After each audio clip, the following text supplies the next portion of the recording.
tapi mungkin nanti Bapak tidak percaya ya. Tapi saya berkata dengan jujur, sehari-hari saya merasakan kehadirat Tuhan, di mana dari penglihatan ada jatuh semua dari surga, seperti roh manusia. Tapi saya ngobrol selalu dengan Roh Kudus setiap hari di dalam ini. Saya diajari untuk tidak terlalu nampak. Maksudnya jangan terlalu nampak supaya orang lain jangan terlalu tahu gitu. Cukup aku aja yang tahu gitu.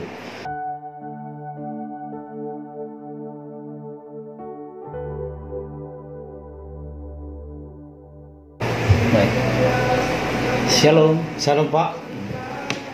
Ya, jadi hari ini kita bersyukur kita ada waktu ya untuk kita sharing, untuk kita boleh saling menceritakan kisah-kisah apa yang kita alami ya.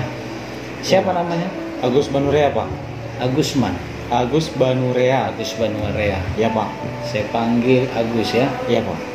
Jadi Gus, langsung saja nih Gus. Iya Pak. Kamu kasusnya apa? Saya kasus perempuan di bawah umur Pak. Perlindungan anak. Perlindungan anak ya. Iya Pak. Berapa vonisnya? Vonis 8 tahun 4 bulan. 8 tahun 4 bulan. Iya Pak. Kenapa kamu bermasalah? Saya bermasalah karena saya digoda iblis. Jadi saya waktu itu merasa udah hilap, jadi saya melakukan dan jatuh dalam dosa Pak. Begitu. Udah sampai sejauh mana kalian dulu? Kami berhubungan udah sejauh sekitar 4 atau 5 bulan Pak. Sama-sama suka? Iya Pak, sama-sama suka. Sama-sama suka? Belum tamat SMA perempuannya? Belum Pak. Kamu? Belum tamat. Sama juga belum tamat? Sama Pak. Umur? Pada saat itu 22. Oh, sudah dewasa ya? Sudah dewasa. Perempuan? Korban saya itu umurnya 16 tahun. Berarti kamu enggak sekolah gitu? Sekolah, tapi cuman sampai pendidikan di SMP. SMP. Maksudnya waktu kamu melakukan itu kamu udah putus sekolah? Udah putus sekolah. Enggak lanjut SMA ya? Nggak lanjut. Sementara perempuan itu sedang SMA. Dia memang tidak sekolah Pak. Oh, tidak sekolah juga, tapi masih di bawah umur. Iya Pak. Ya. Jadi Gus, sudah apa saja yang kalian lakukan? Kami sehari-hari kadang bisa ketemuan juga gitu, dan juga kami udah sering melakukan persetubuhan Pak. Apa? Udah sering melakukan persetubuhan. Oh, seling berhubungan badan. Ya. Di mana dilakukan? Kadang di rumah, di luar rumah pun kadang pernah Pak. Di rumah siapa? Di rumah ada kemarin, saya dulu kan tinggal di Kawan Jahe. Jadi di situ saya bersama kakak saya menyebut dia kakak karena kami memang satu suku, masih erat dengan hal itu. Jadi saya menginap di rumahnya Pak. Oke, itu masalah kasusmu ya. Iya Pak. Saya hanya tanya bagaimana kamu dulu gitu Iya, ya, Pak.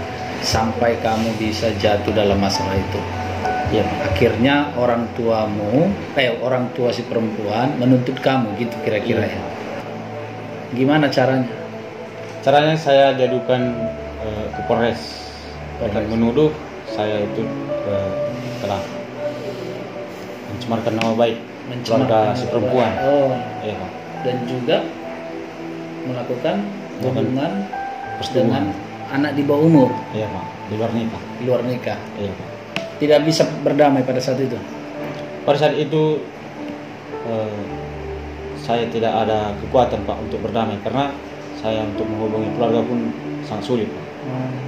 Nggak ada lah kawan untuk menolong ya. Tidak ada Pak. Kamu sendiri. Iya Pak. Jadi kamu divonis 8 tahun 4 bulan. 8 tahun 4 bulan Gus. Sudah berapa lama menjalani? Kurang lebih sekitar 1,5 tahun Pak, atau setahun 6 bulan. Sudah masih baru ya. Iya Pak. Dan juga kamu umurnya berapa? Sekarang saya umur 23 tahun Pak. 23. Masih banyak perjalanan hidup ya. Iya Pak. Kalau kamu ada sekarang di penjara, masuk ke dalam lembaga pemasyarakatan, kamu itu merupakan bagian dari perjalanan hidup ya Gus ya. Nah, saya mau tanya ini Gus, bagaimana dulu kamu dengan Tuhan? Saya dulu itu Pak bisa dibilang sangat jauh Pak, sangat jauh terhadap Tuhan. Tetapi saya tidak sadar, saya selalu merasakan kasih daripada Tuhan, yaitu Tuhan kita Yesus Kristus.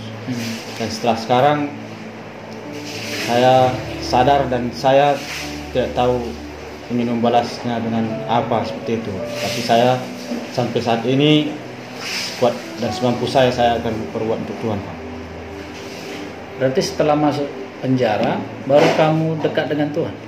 Betul sekali Pak. Bagaimana prosesnya? Apakah langsung dekat atau pernah jatuh bangun?